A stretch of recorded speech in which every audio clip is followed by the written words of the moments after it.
Les vallées de Roya et Vermenagne, qui sont inclus dans ce projet Alcotra, sont situées des deux côtés du col de Tende. Le col de Tende, c'est une voie de communication ancestrale qui est utilisée depuis le Moyen-Âge et même avant.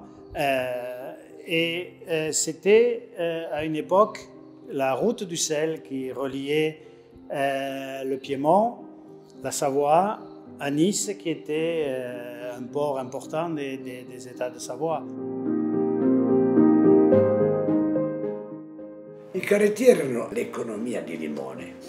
1700-1800 il paese aveva, ma qualcuno esagera, parla di 3000 muli, ma io in base a altri documenti direi che aveva un 500 muli. Con questi muli salivano sul colle di Tenda e scendevano dall'altra parte, ma salivano con qualunque tempo, anche d'inverno, grano, segale, portavano paglia, fieno e riportavano in Italia anzitutto il sale. C'era la via del sale ufficiale, quella passava per il Colle di Tenda, prima Colle Alto, poi Colle Tunnel, però lì dovevano pagare il dazio. E allora, come in tutte le cose, c'erano molti, ma molti limonesi che facevano i contrabbandieri, evitavano Tenda fino al 1570. I conti di Tenda comandavano Limone e anche Vernante. E allora si pagava il passaggio del sale. La riserva naturale del Bosco dei Laghi Palanfra è nata nel 79, istituita dall'amministrazione comunale, più che altro è nata perché c'era sta bandita, una faggeta un po' particolare, perché parte dal 1400 e arriva fino a 1700 metri, quindi i boschi di faggio non è che arrivino sovente a quelle altezze. Il peso della neve che grava sui fusti, quindi li ha resi molto particolari. Palanfra nei primi anni del Novecento vivevano sui 400 abitanti, quindi non c'era la strada carrozzabile, c'era un sentiero, andavamo a sfalciare fino su al passo della Mena, cioè quasi a 2200 metri. E poi vivevano un po' di bracconaggio, un po' di contrabbando, perché dal passo della Mena si scende giù nel vallone del Sabbione, quindi da lì si può collegare verso la Francia, verso la via del Sale. E quindi poi confinando con la Francia, quindi dall'altra parte c'era il parco naturale, cioè il parco nazionale del Mercantour, quindi si è creato questo gemellaggio di collaborazione che c'è dagli anni 90 e tuttora che persiste.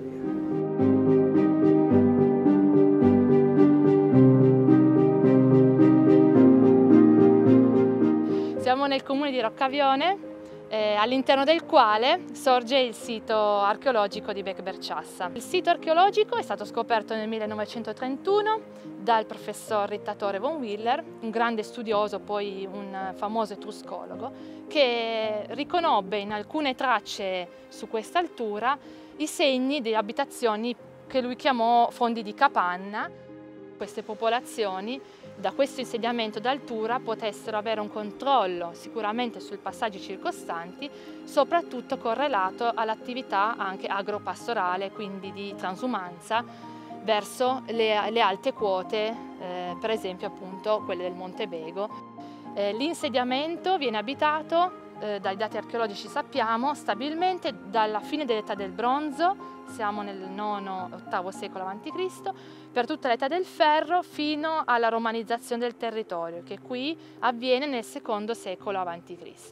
La datazione dell'insediamento è straordinaria e rende il sito unico per le Alpi Marittime, anche rispetto agli altri siti archeologici del nostro territorio. Le antiche popolazioni della Valle Vermenagna probabilmente le possiamo chiamare celto-liguri, quindi avevano nel Bec Berciassa il sito principale di controllo della zona a sud dell'attuale Cuneo, della pianura cuneese, e di passaggio importante transfrontaliero.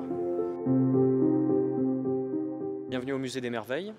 Donc, ce musée a été inauguré en 1996 par le département des Alpes-Maritimes et qui, sur 900 mètres carrés d'exposition, va nous raconter l'histoire de la région du Montbéliard, plus généralement de la Haute-Vallée de la Roya, et depuis le néolithique moyen. Dans ce paysage spectaculaire d'érosion glaciaire, il y a la couleur des roches qui va très certainement attirer les hommes. On voit le Montbéliard de loin, on sait qu'il y a une récurrence des orages parce qu'on observe beaucoup la nature à l'époque, on est encore très lié à elle. On arrive dans ces territoires inexplorés, pas forcément plus hostiles qu'aujourd'hui au niveau du climat, un climat peut-être même un peu plus doux à l'époque.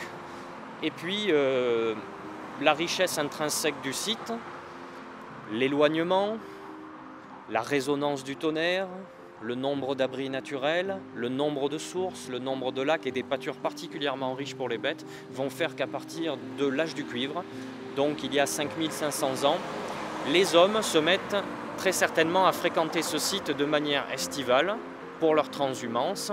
Les bergers montent, on ne peut pas réellement cultiver dans ces vallées, donc c'est plutôt une vallée pastorale, même si on pense que la logistique agricole reste un peu plus bas dans les vallées, notamment peut-être aux alentours de Tende et de la Brigue.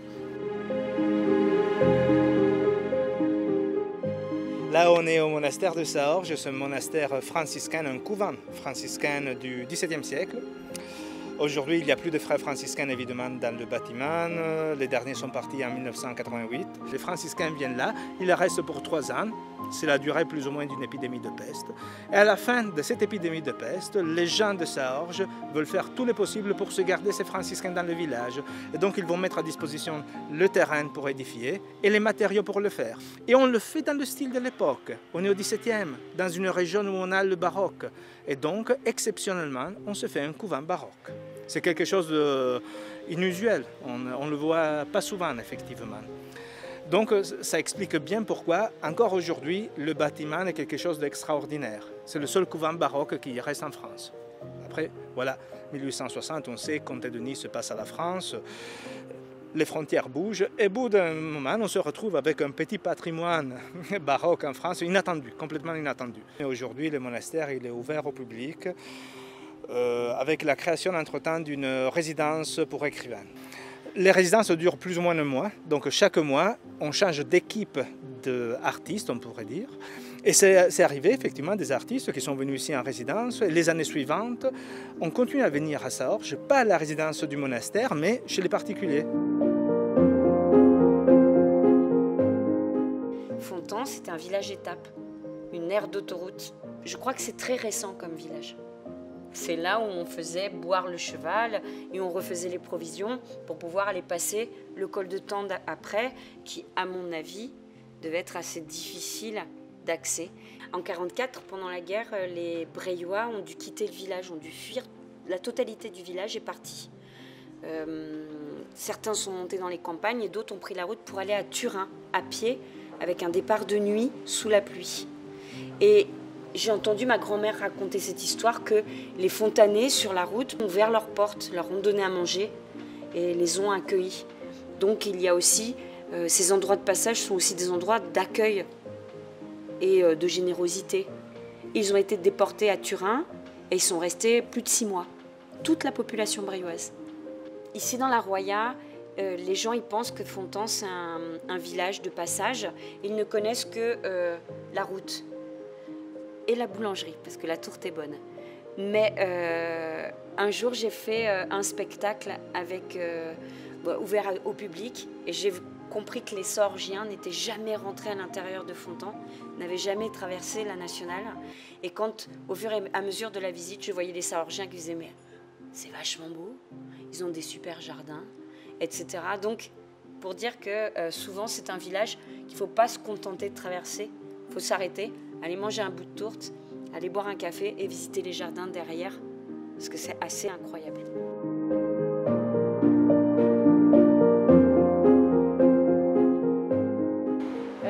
Sono contenta adesso Brigasca, de estar a Briga, perché è un paese tranquillo e dove si sta bene e tanta gente che arriva da villa, li sono contenti di venire in Gicastà e tanti si sono cattati di Cai e vengono a passare sta e vengono a passare il sabato e domingo e così a Briga.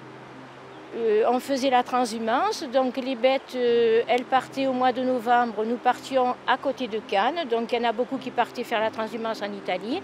Nous, on faisait la transhumance en France, donc on partait à la Roquette-sur-Siagne, et donc on passait l'hiver donc en transhumance à Cannes, et on remontait à la Brigue à la fermée.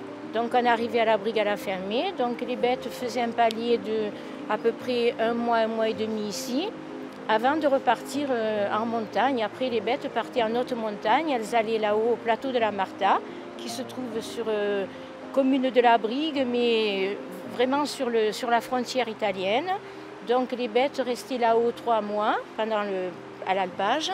Et ensuite, au mois de septembre, avant que les bêtes commencent à annuler, à faire les petits, donc, et puis après, avec le temps, il fallait redescendre. Et les bêtes redescendaient sur le village et attendaient jusqu'au mois de novembre pour repartir en transhumance. Siamo qua a Rovilante, nella zona delle Barme, per raccontarvi una storia. La storia che vi vogliamo raccontare oggi è la storia di Giorgio Bertaina.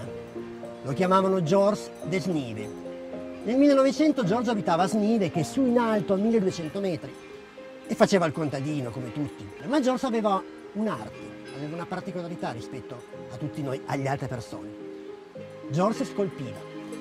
Con un semplice coltello Bernantino, George faceva cose come queste. E si accorge che da un pezzo di legno, lavorando col coltello, di punta e di taglio, riusciva a tirare fuori qualcosa di interessante.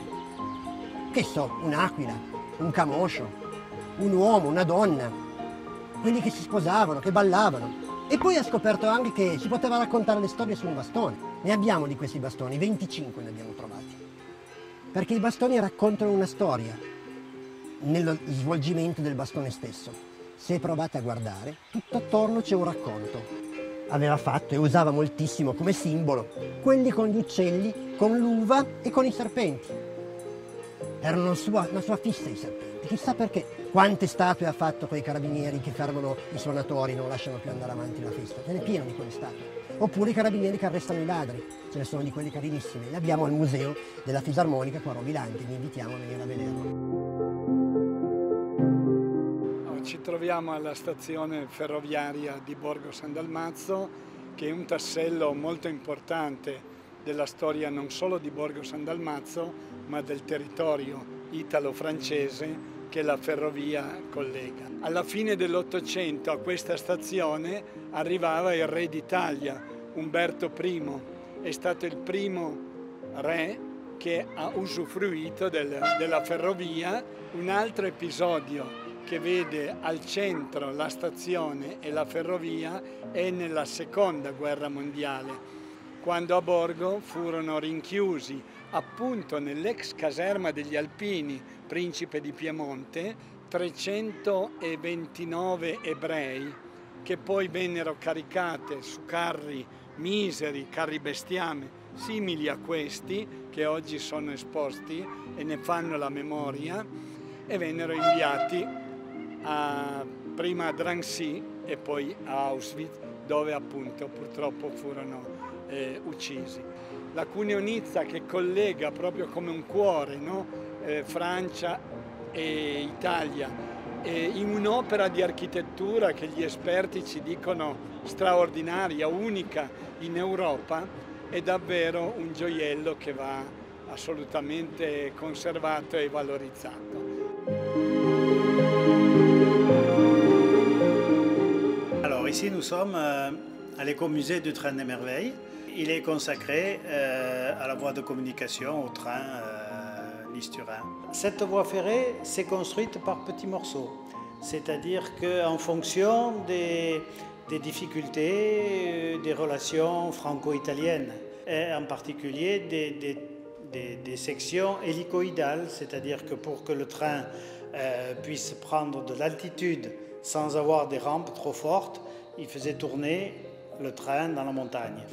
Alors, dès que cette ligne a été mise en service, il y avait des trains qui conduisaient les voyageurs jusqu'à Berlin, depuis Nice, ou Genève depuis la Riviera, San Remo, et puis est arrivée la guerre.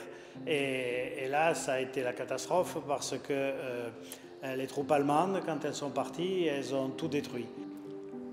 Il a fallu attendre 1979 pour que cette voie ferrée soit à nouveau reconstruite, mise en service. Nice-Turin qui doit devenir un lien de communication entre nos deux régions, qui doit devenir un support au tourisme local. Voilà, on espère que ces prochaines années, on va retourner dans un cycle vertueux.